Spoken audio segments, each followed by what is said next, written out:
Ratan Tata, a journey of courage, compassion, and vision. A motivational audio biography of a legendary business leader, philanthropist, and a great human being. This audiobook is written, narrated, and published by Sweet Audible. Prologue: The Power of Quiet Leadership. In a world that celebrates loudness, loud ambition, loud success, and louder egos, there stands a man who has shown that quietness can move mountains. His name is Ratan Tata. He is not the kind of leader who dominates rooms or commands attention through power. Instead, he leads with silence, humility, and conviction. Yet, his influence has stretched across continents, industries, and generations. To many outside India, he is the man who brought Jaguar Land Rover and Tetley tea into an Indian fold, a symbol of a new, confident India on the global stage. But to those within his homeland, Ratan Tata represents something far more profound. The belief that business can be kind, success can be ethical, and greatness can be graceful. His story is not one of inherited privilege, but of earned respect. Not one of ruthless ambition, but of quiet courage. Born into one of India's most respected business families, Ratan Tata could have chosen comfort over challenge, fame over purpose. Yet, his life took a different turn, one that would redefine what leadership means in the modern world. He became a custodian of values in an era obsessed with valuation. He chose empathy over ego, legacy over luxury. This is the story of a man who built an empire not just with steel, tea, or cars, but with trust. It is the story of a visionary who didn't just change India's business landscape, but also changed how the world looked at India. This is Ratan Tata, the gentle titan, a story of integrity, resilience, and the art of staying human while standing tall. Chapter 1: Humble Beginnings of a Giant. It all began on December 28, 1937, in Bombay, now Mumbai, a bustling city of dreams and contradictions. The Tata family was already legendary by then.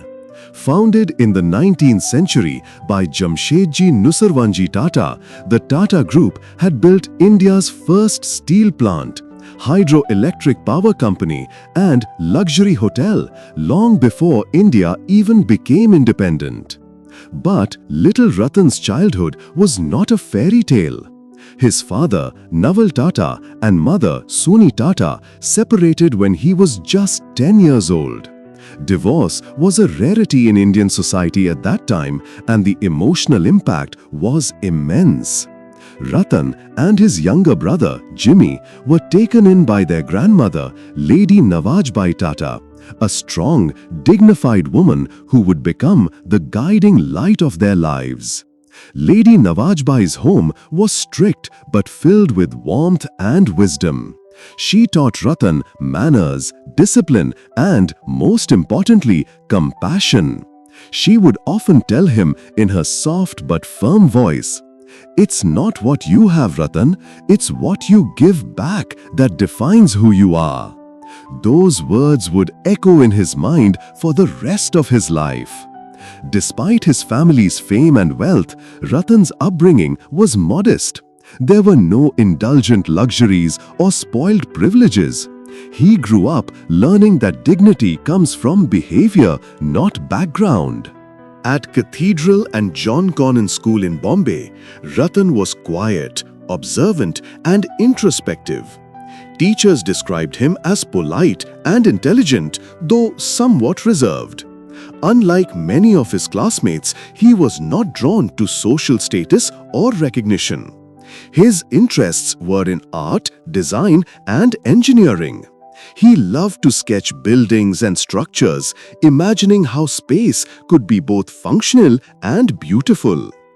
Even as a child, Ratan had an eye for harmony, a balance between aesthetics and purpose, a philosophy that would later shape not only his approach to design but also his approach to leadership.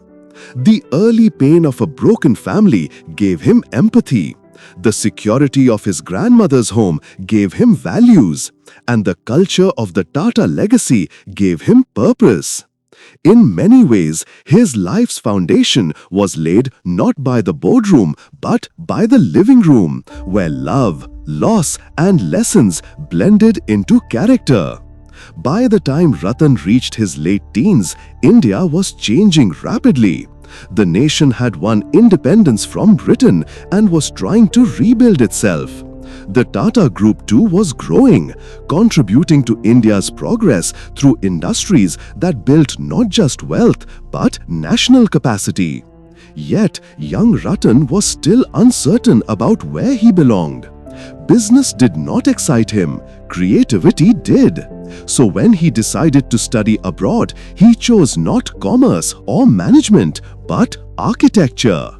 1955, Ratan left for the United States, enrolling at Cornell University in New York. It was a bold choice, especially for someone expected to inherit a business empire. But Ratan wanted to carve his own identity. He wanted to create, not just manage. Those years abroad opened his mind to a world of ideas. He learned the art of design, structure, and balance, lessons that went beyond buildings and would later help him design organizations and dreams. He lived simply, often on a tight budget, but he was content. America gave him a sense of independence and possibility. Little did he know, destiny was already setting the stage for a homecoming that would change the course of Indian industry. Chapter 2: The Architect Who Found His Calling. After graduating from Cornell in 1962, Ratan stayed back in the United States. He began working with an architecture firm in Los Angeles, designing modern homes and sleek urban spaces. Life was peaceful, comfortable, and creatively fulfilling. He enjoyed the Californian sunshine, the open culture, and the sense of freedom that America offered. He could have easily built a successful life there, a promising career, a quiet home by the ocean, and a future of creative satisfaction. But fate, as it often does, had other plans. One morning in 1965, a telegram arrived. His beloved grandmother, Lady Navajbai Tata, had passed away in India. The message hit him like a storm. She had been his guardian, his mentor, and the one person whose approval meant everything.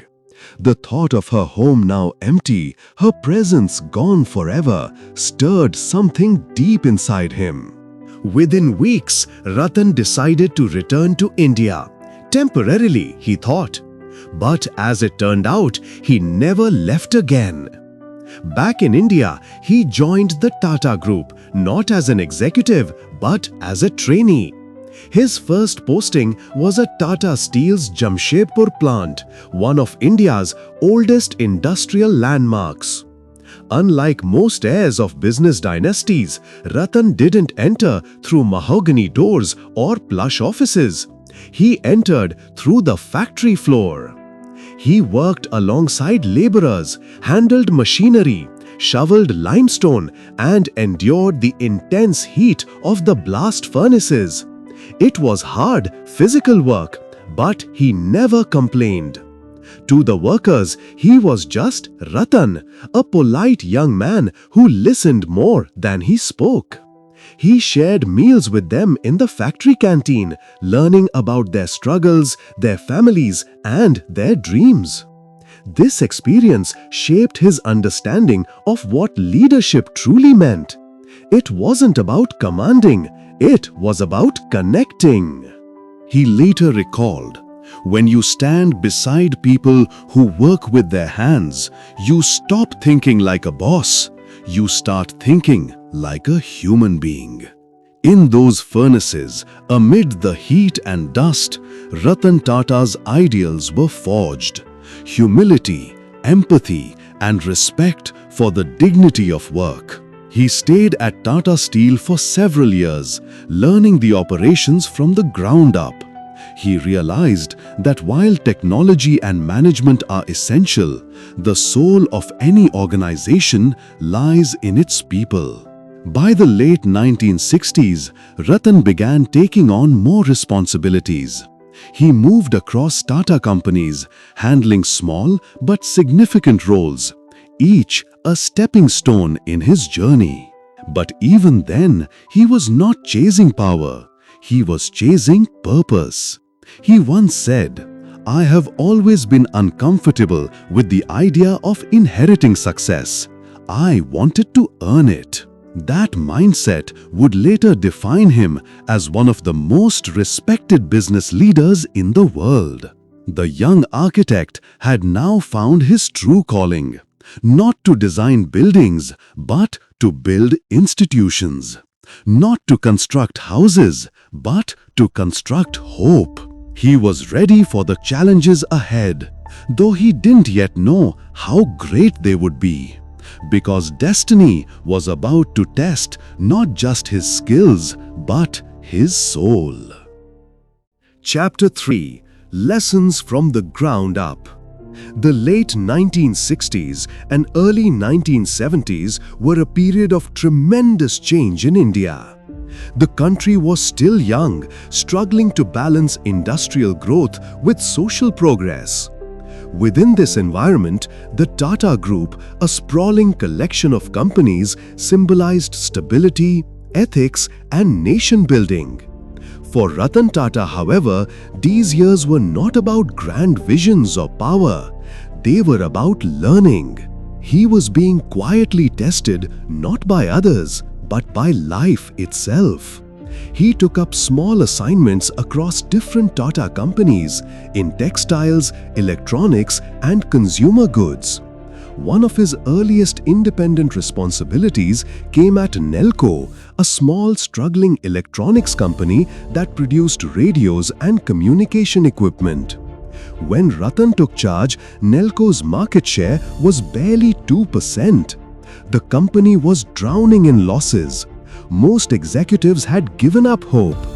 But Ratan believed in transformation through innovation.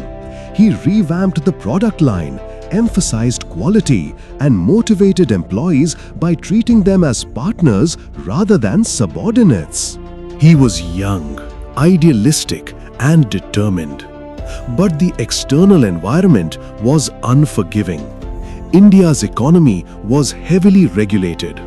Imports were restricted, technology was outdated, and bureaucracy suffocated progress. Despite his efforts, Nelco continued to bleed money. Within a few years, the company had to shut down parts of its operations. To many, it looked like failure. For Ratan Tata, it was education. He reflected later, "I don't believe in taking the right decisions. I take decisions and then make them right." That statement captured his essence. He didn't fear mistakes, he feared stagnation. His next challenge came at Empress Mills, a textile company founded in 1877. The company was struggling to stay afloat in the face of rising costs and declining demand. Ratan came up with a modern restructuring plan that included new machinery and improved worker conditions. But when he presented it to the management board, it was rejected for lack of funds. Within months, Empress mills shut down and thousands lost their jobs. For Ratan, this was a moment of deep reflection. He had seen firsthand how corporate decisions or indecisions could affect real people. It was no longer just business, it was human. Those experiences at Nelco and Empress Mills shaped his leadership philosophy. He realized that success isn't measured only by profits, but by perseverance. He would later say, "Ups and downs in life are very important to keep us going, because a straight line, even in an ECG, means we are not alive." Through setbacks, he discovered resilience. Through failure, he learned humility. He also began to develop a distinct leadership style, quiet, empathetic, and deeply moral. He believed in surrounding himself with people smarter than him and giving them the freedom to shine. By the late 1980s, Ratan had earned respect within the Tata Group, not through titles, but through trust. He was known as someone who would listen before he spoke, act before he boasted, and lead before he was asked to. The time was coming when those qualities would be tested like never before. Chapter 4: The Reluctant Successor.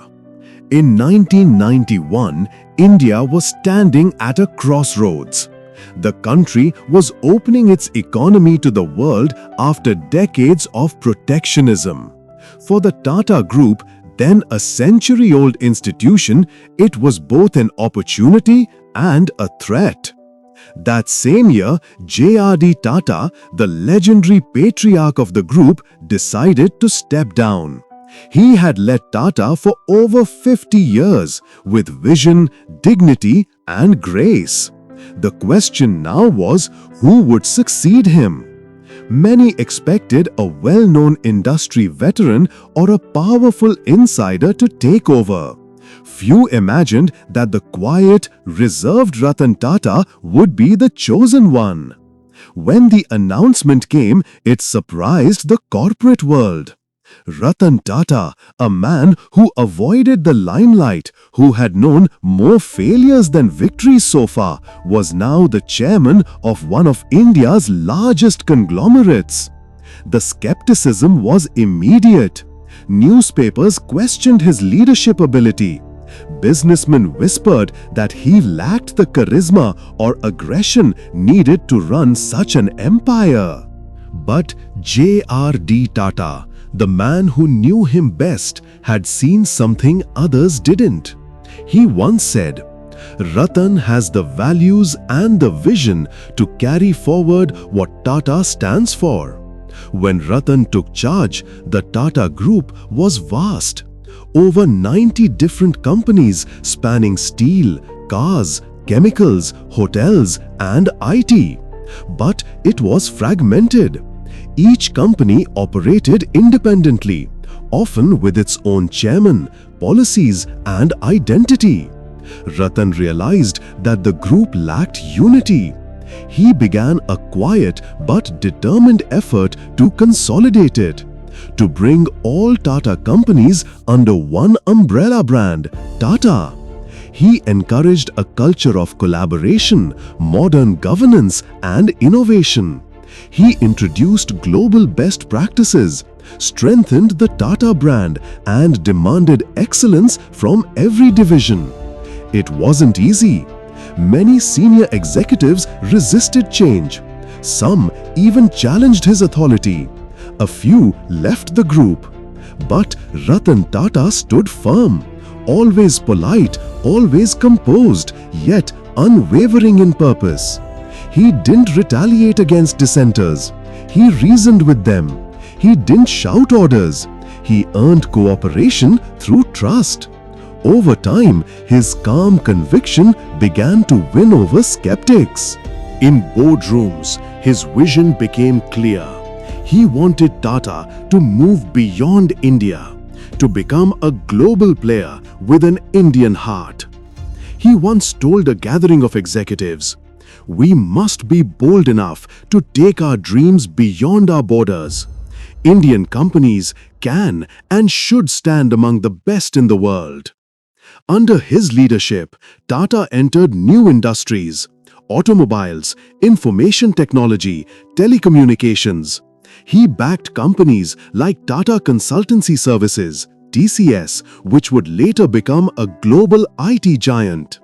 He also invested in innovation and design, emphasizing that Tata should not only produce, it should inspire.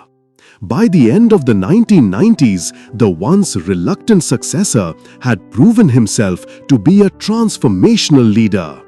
He had unified a century-old conglomerate, modernized its structure, and laid the foundation for a new era, one that would soon take the Tata name to every corner of the world.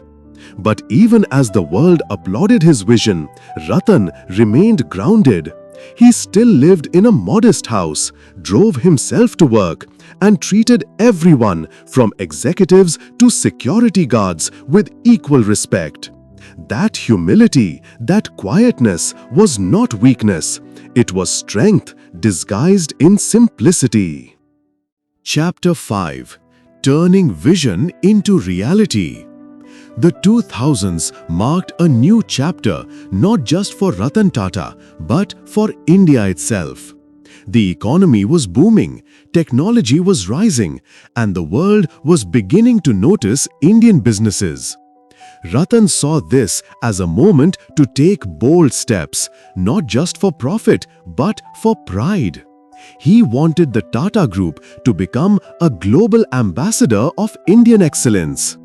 His first major international move came in 2000 when Tata Tea acquired Tetley, a British tea company nearly 8 times larger than itself.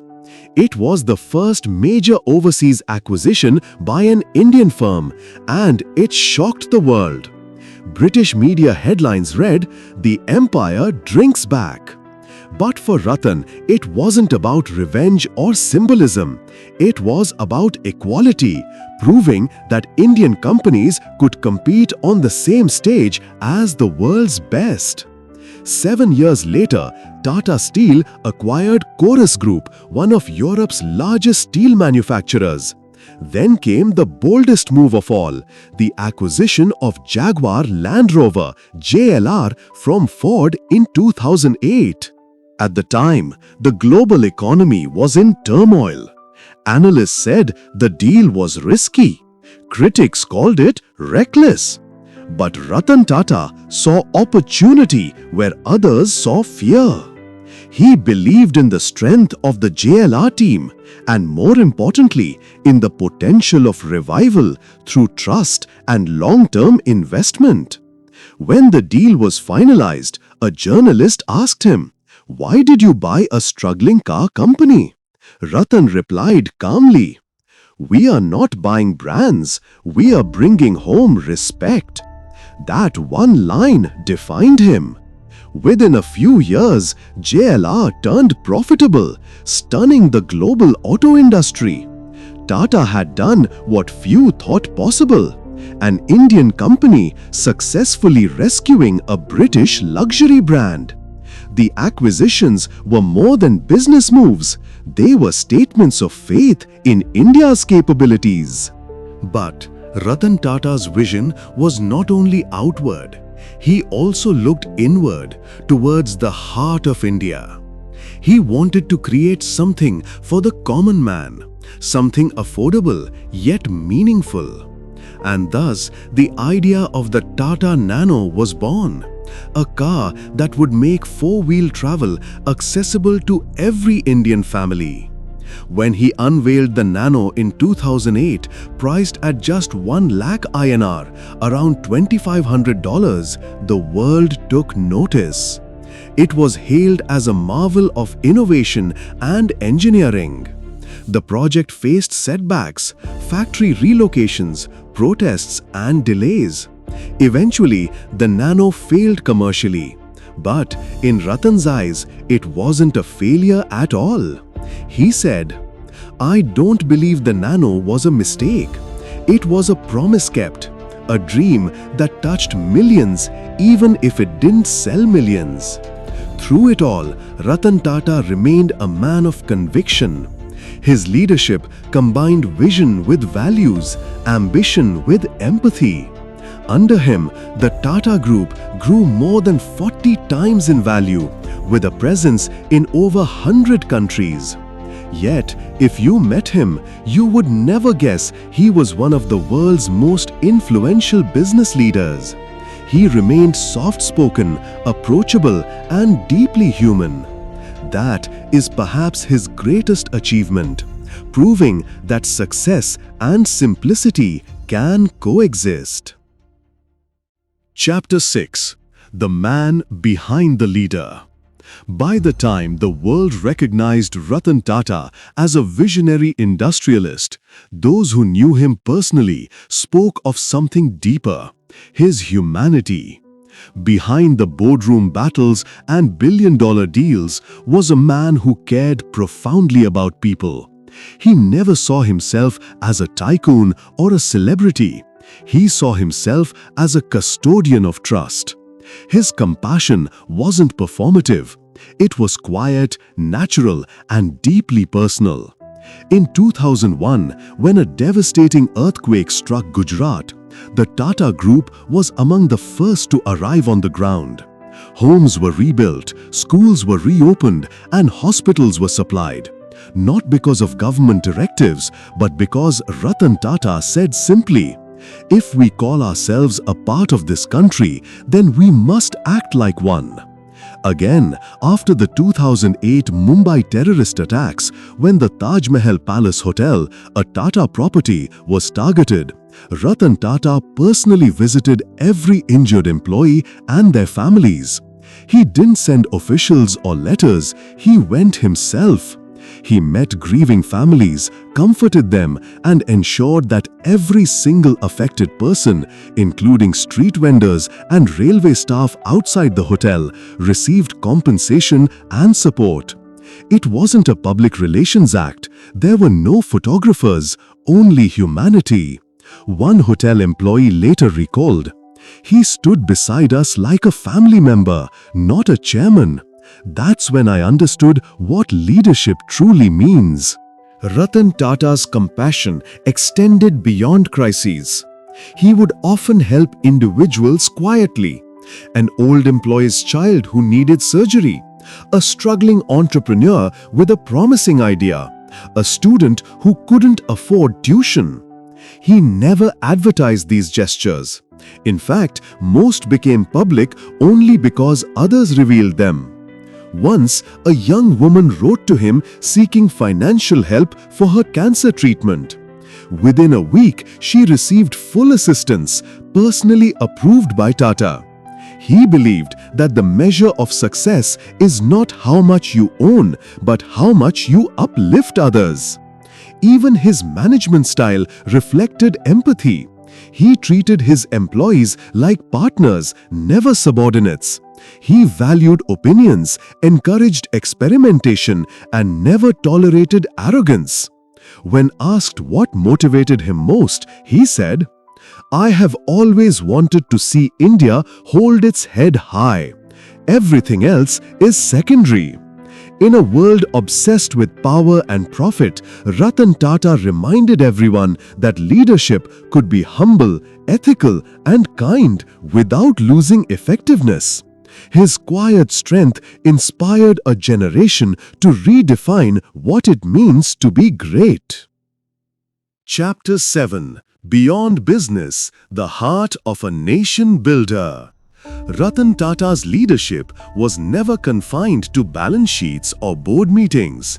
He viewed business as a vehicle for national growth, a way to serve people, create opportunity, and inspire innovation. That's why nearly 2/3 of Tata Sons' profits go to charitable trusts, the Tata Trusts, making them one of the largest philanthropic organizations in the world. Through these trusts, Ratan Tata has touched millions of lives in education, healthcare, rural development, and research. He once said, Philanthropy is not about writing checks, it's about standing up for those who cannot stand on their own. In the field of education, the Tata Institute of Social Sciences, IIT Bombay, and Tata Institute of Fundamental Research are just a few examples of how the group has built the foundation of modern India. During his chairmanship, Ratan expanded these efforts globally. The Tata Medical Center in Kolkata, the Tata Innovation Fellowship, and the Tata Education and Development Trust, which funds scholarships at Harvard and Cornell, all reflected his vision of empowering minds, not just markets. He also emphasized sustainability and ethical capitalism long before it became a corporate trend. For him, corporate responsibility wasn't a checkbox, it was a calling. He often reminded young leaders, if you want to walk fast, walk alone, but if you want to walk far, walk together. That spirit of collective progress defined his approach. Even in retirement, he continued supporting Indian startups, from clean energy to pet care apps, investing not for profit, but to encourage youth to dream bigger. He understood the loneliness of a visionary trying to build something new. He wanted to be the helping hand he never had in his early years. In 2020, during the COVID-19 pandemic, when fear gripped the world, Tata Trusts donated 1,500 crore, about $200 million, to aid India's healthcare response. It wasn't a press stunt, it was reflex. For him, doing the right thing was simply the natural thing. His work reshaped not just industries, but the conscience of Indian capitalism. He proved that a company could be both profitable and principled, a rare harmony in the modern world. Ratan Tata became more than a business leader. He became a symbol of trust, the living proof that ethical leadership could transform nations. Chapter 8: Legacy of Light. When Ratan Tata retired as chairman of Tata Sons in 2012, the world paused to acknowledge an era that had redefined Indian enterprise. Under his leadership, the group's revenues had grown over 40 times and profits over 50 times. But those were just numbers. His real legacy was invisible. It lived in the hearts of people. He left behind not just a stronger conglomerate, but a culture of courage, compassion, and credibility.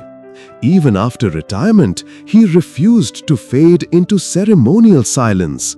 He became a mentor, a guide, and a moral compass for new entrepreneurs. Young founders in India often recall receiving unexpected messages from him, short notes of encouragement, advice, or appreciation.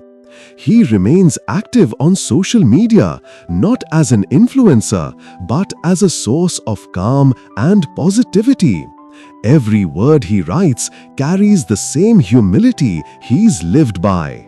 When asked what he considers his greatest achievement, he once said, "If I have been able to touch people's lives positively, that is what matters. Everything else will fade away." That simplicity, that refusal to glorify himself, is what sets him apart.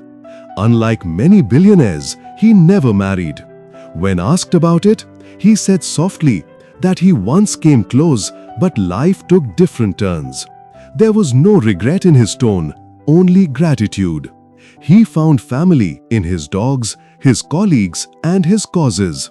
His home, a modest bungalow in Mumbai, is known for its warmth rather than luxury. He spends time reading, traveling, mentoring, and visiting the hills of Ooty, the place where he went to school and found peace in his youth.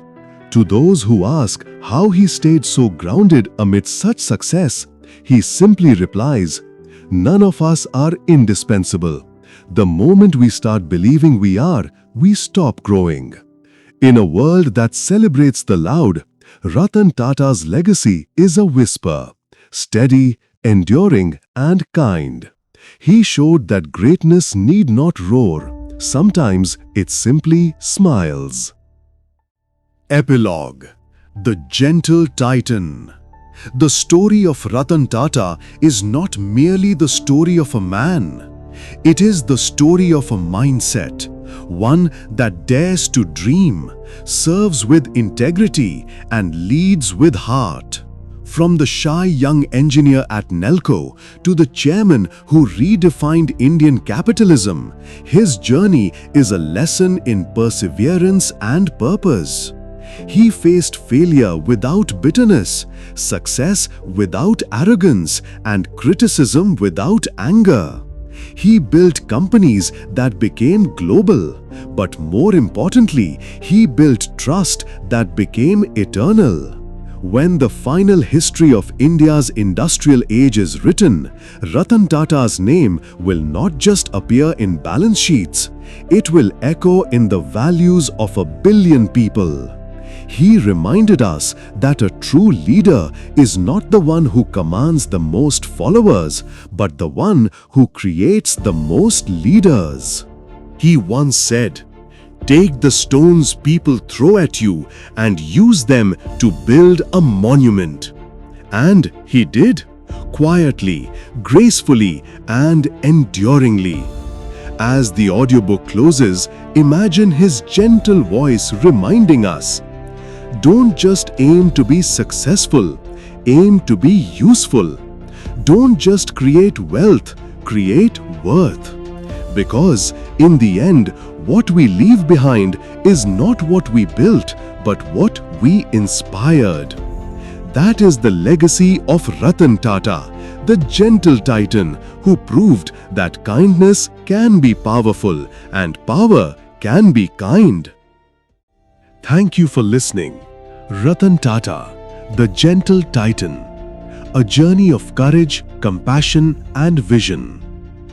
A motivational audio biography of a legendary business leader, philanthropist, and a great human being. This audiobook is written, narrated, and published by Audible.